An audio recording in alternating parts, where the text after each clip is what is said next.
We are group 5, consisting of Jared, Savannah, Danielle, Ashley, and myself, Hannah. And this is our presentation on our supply chain. So when discussing products that we wanted to produce, the topic of pets came up continuously. As we got further into discussion, we realized that we actually all have dogs. And as dog owners, we talked about the importance of providing them with the correct nutrients to live long and healthy lives. That's how we decided upon creating a healthy, dry dog food. So then we quickly got to work to secure high quality ingredients from trusted sources. We refined an effective manufacturing method and chose suppliers that would help with our transport needs. And we figured out how to best get this product into the hands of our customers at a cost-effective rate. Here we provided a visual of our supply chain map showing the process from beginning to end, which is the consumer. Next, we consider the logistical needs to get in these products. When considering the logistics, we focus on partnering with suppliers who could transport the perishable materials to us at no cost. When it came to transporting our product to the customers and retailers, we chose to sign up for a free small business FedEx account. This allowed us to ship out our products at extremely discounted rates, saving us transportation cost overall.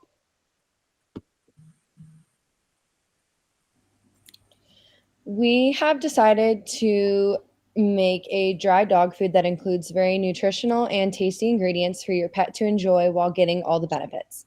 In our dog food, we have included the top 3 ingredients that everyone should be looking for when feeding their dogs.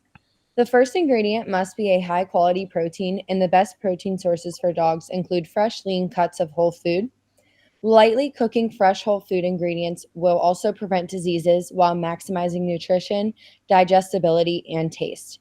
We have chosen chicken for our protein because it is an excellent source of healthy fats and vitamins as well. The second main ingredients are natural carbohydrates. So, this is where the fruits and vegetables come into play.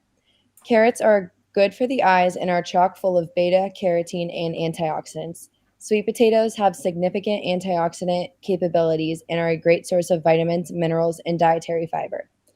Cranberries are also a great source of vitamin C, fiber, and vitamins E and K. They are rich in disease fighting antioxidants as well.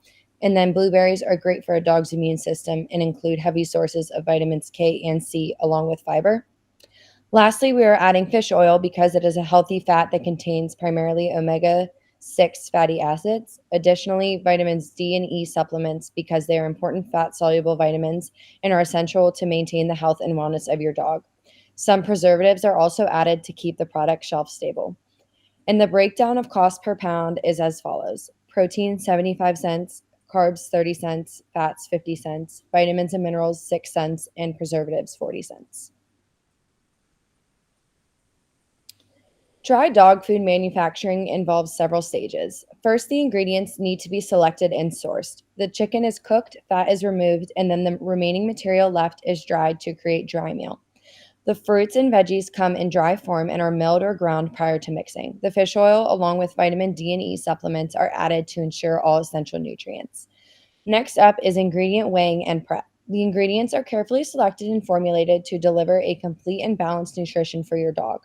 Dry ingredients are ground using a hammer mill and sieved when required, then they are mixed. The cooking, cooling, and cutting processes are next. Dry mix is combined with wet ingredients along with hot water and steam and are mixed to form a dough. The dough is cooked under high heat and pressure in an extruder. This process removes fat from meat and cooks the mixture. The dough is forced through a die plate with holes of particular shape and size, kind of like a cookie press, for example.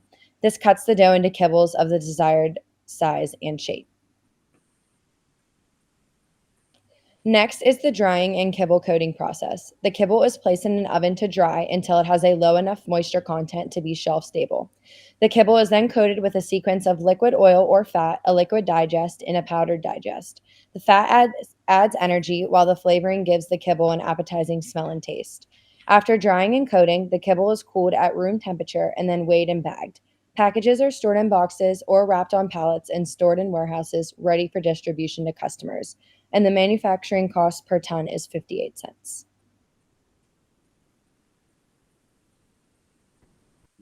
Our warehouse needs and functions play an important part in the supply chain process by providing a secure environment to store our products and to get these products ready for fulfillment. In addition to our warehouses storing these finished products, it also houses items needed in the packaging process, such as boxes, packing peanuts, labels, tape, bubble wrap, and more. Warehouse staff will also use these materials to prepare our product for shipment. Regular inspections for our products will be conducted to ensure each product meets our quality and consistency standard. Another crucial step in the warehouse process is to correctly manage inventory. We will utilize an inventory management system to provide real-time data and ensure we have enough inventory on hand for our shipments.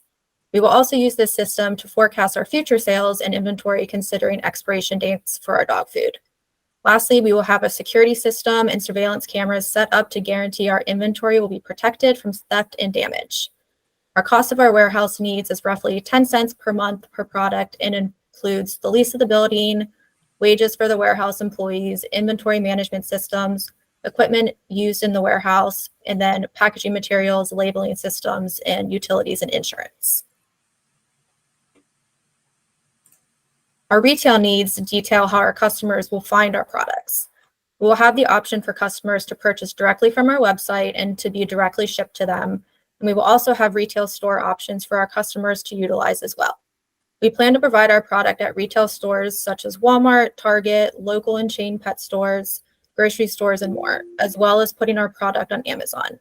This allows a wide range of possibilities for our customers to be able to purchase our products. Also included in the retail functions are employing salespeople to go out to these stores and pitch our products. This allows for us to provide our products in stores that are not on our radar or newly developed stores. Marketing and branding include packaging design for our product and advertising needs, including online web marketing, print ads, and commercials. Lastly, we will have customer service employees employed to assist customers in any sort of way regarding their order. This could be modifications to the order, cancellations, refunds, etc. These employees will also review feedback we get from customers and store managers and implement changes moving forward. Our cost for retail needs is roughly 50 cents per month per product and includes website development and ongoing maintenance for the website, wages for the employees, design and packaging material, advertising spend, and shelf space for the retail stores.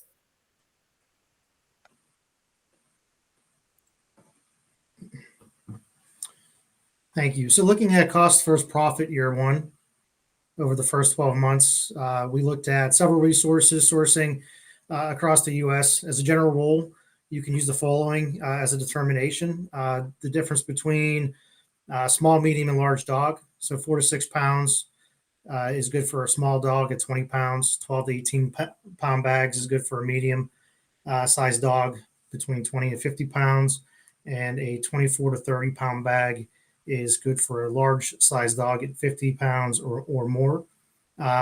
Prices across the U.S. In comparison to several manufacturers, several different brands. Mid-range is about $2.19. The economy low end is at $1.24, and the premium high range is at $3.78. When we looked at pricing and looked at cost, what we looked at was the reduced variable cost, the impact there, and ways we can negotiate better prices with suppliers, just so we can optimize the overall labor efficiencies, overall salaries, and wages.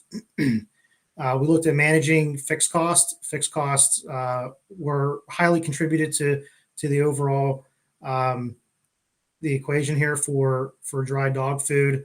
We looked at optimizing facility usages with overall warehouse space, controlled overhead costs, and reviewed marketing expenses.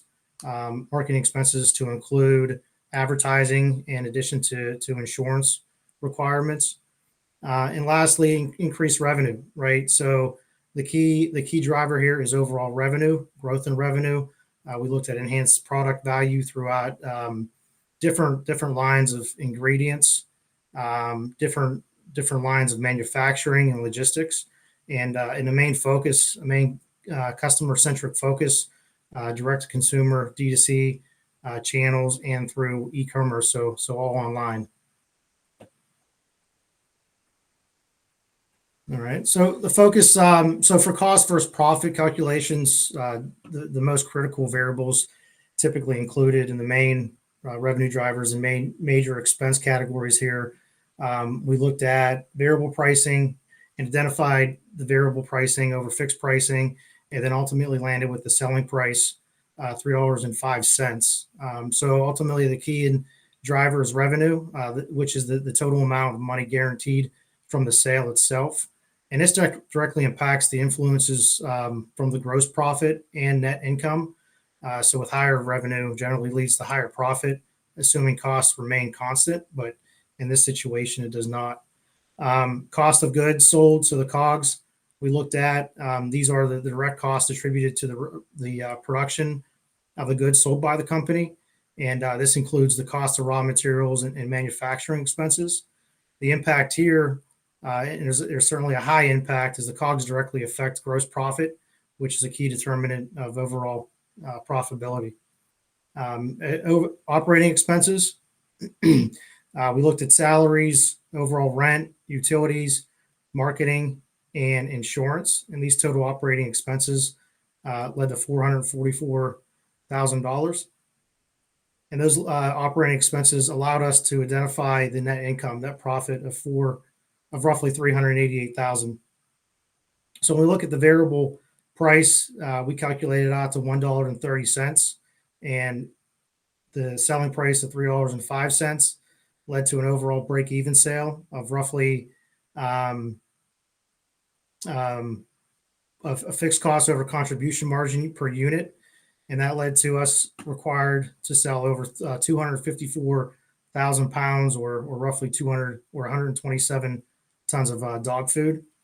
So when we look at, when we bounce back to overall selling price, which is the price at which each unit of product is sold, this determination is the revenue generated by each unit sold, the selling price. So that's minus the variable price, which gives us the contribution margin, which is certainly essential for covering fixed cost and generated profit.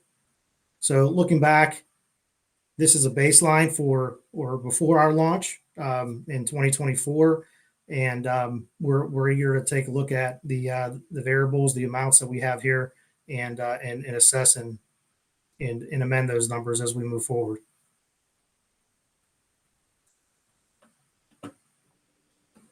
About 41% of Americans own a dog, which makes the market for dog food incredibly competitive.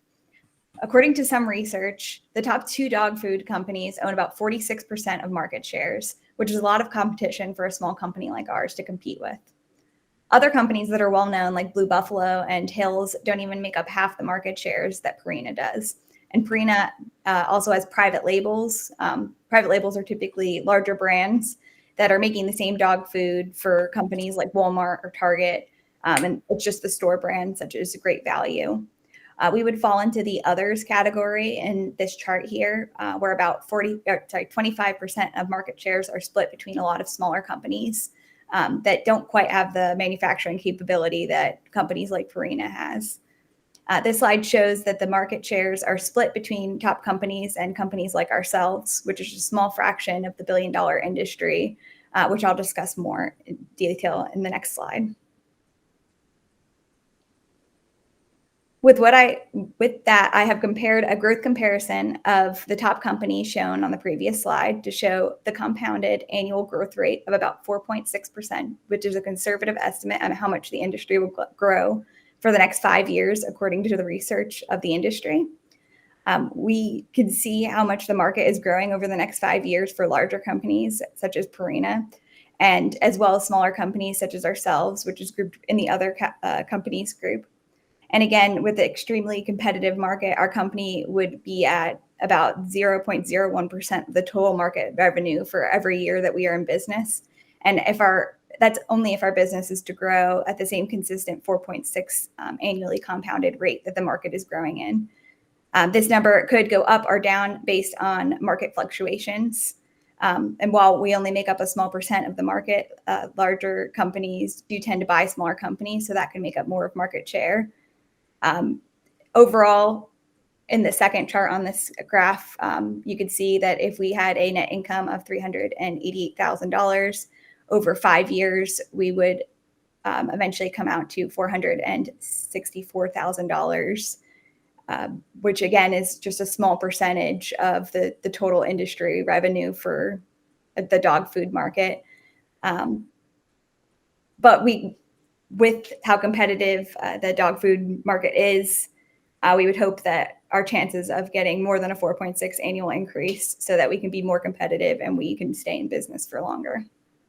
Thank you for listening.